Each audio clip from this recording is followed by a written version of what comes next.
सुनिए ध्यान से। 2025 में घर खरीदने बनाम किराए पर रहने की बहस जितनी आजकल पेचीदा है, पहले कभी नहीं थी। बाजार पागल हो चुका है, ब्याज दरें आपको भ्रमित कर रही है और रियल एस्टेट की कीमतें आसमान छू रही हैं। फिर भी लोग वही पुराना राग अलाप रहे हैं। घर खरीदना सबसे अच्छा निवेश है या किराए पर रहना पैसे की बर्बादी है। अब बस बहुत हो गया। चलिए इस बहस को तथ्यों के साथ तोड़ते हैं, न कि पुराने जमाने की सलाहों के साथ जो अब मायने ही नहीं रखती। और अगर आप होम एसेंशियल्स पर सबसे अच्छे डील्स ढूंढ रहे हैं तो डिस्क्रिप्शन में दिए गए अमेजन बेस्ट प्राइस लिंक को जरूर चेक करें। आज के टॉप डील्स वहीं मौजूद हैं। सबसे पहले, सबसे बड़ा मिथक ये है कि घर खरीदना अमीर बनने का सबसे आसान तरीका है। हाँ, 2000 के दशक की शुरुआत में जब घरों की कीमतें वाजिब थीं, तब यह सच हो सकता था। लेकिन अब अमेरिका में औसत घर की कीमत तर्क से परे जा चुकी है। बड़े शहरों में एक अच्छा घर लेने के लिए 6 लाख से 8 लाख डॉलर खर्च करने पड़ रहे हैं। और यह सिर्फ शुरुआत है। इसमें closing cost, property tax, maintenance और 2025 में लगभग 7% तक पहुंची हुई मॉर्गेज दरें शामिल नहीं हैं। इसका मतलब एक $5 लाख के घर के लिए 30 साल की मॉर्गेज पर आप $1 मिलियन से भी ज्यादा चुका देंगे।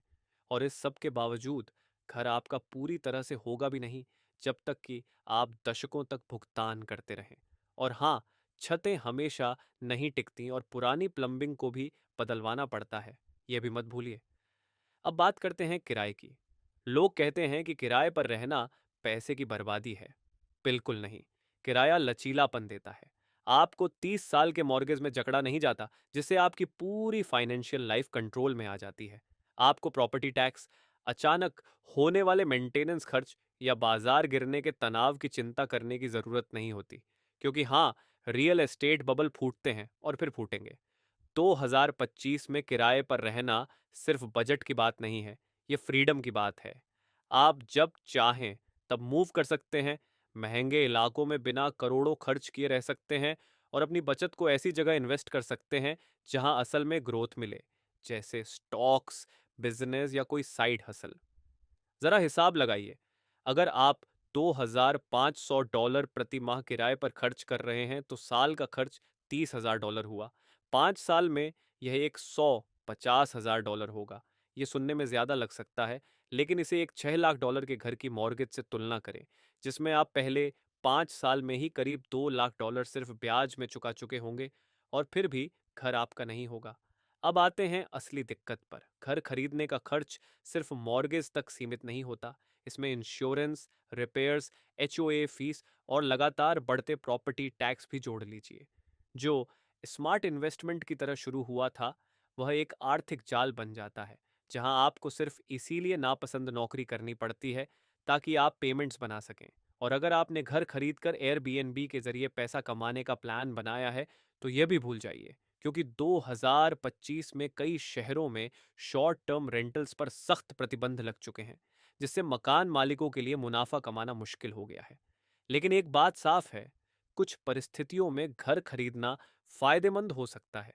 अगर आप 10 साल से अधिक तक एक ही जगह रहने वाले हैं, आपके पास कम से कम 20% डाउन पेमेंट है और आप ऐसी जगह खरीद रहे हैं जहां प्रॉपर्टी की कीमतें ऊंची नहीं हैं, तो हाँ, खरीदना सही हो सकता है। आप इक्विटी बनाते हैं, स्थिरता मिलती है और आखिरकार घर आपका हो जाता है। लेकिन अगर आप सिर्फ इसलिए खरीद रहे हैं क्योंकि सब कह रहे हैं कि घर खरीदना जरूरी है, तो ये वही जाल है जिससे लोग फंसते हैं, आर्थिक तंगी झेलते हैं और अंत में पछताते हैं। तो 2025 में क्या ज्यादा स्मार्ट है? अगर आपके पास 6 फिगर सेविंग्स, कोई कर्ज नहीं है और लंबी अवधि की प्लानिंग है, तो घर खरीदना सही हो सकता है। लेकिन ज्यादातर लोगों के लिए किराए पर रहें, निवेश करें और अपनी फाइनेंशियल फ्रीडम बनाए रखें। सबसे बुरा फैसला होगा पुरानी सोच के चक्कर में पड़कर खुद को मॉर्गेज के बंधन में जकड़ लेना, जबकि बैंक और मकान मालिक आप पर हंसते हुए अपना मुनाफा गिनते रहेंगे। समय बदल चुका है, अब लोगों को भी जागना होगा।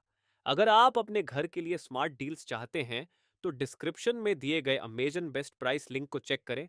आज के टॉप डील्स वहां मिलेंगे। बिना सोचे समझे घर खरीदने की दौड़ में न फंसें, अगर वह आपकी असली फाइनेंशियल स्थिति के लिए सही नहीं है। समझदारी से खेलें, भावनाओं में बहकर नहीं।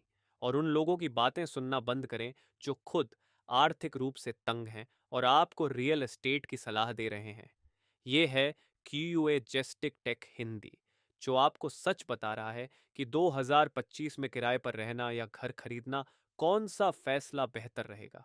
अगर यह जानकारी आपके लिए उपयोगी रही तो लाइक, सब्सक्राइब और बेल आइकन दबाना न भूलें ताकि आपको और भी ऐसी महत्वपूर्ण जानकारियां मिलती रहें।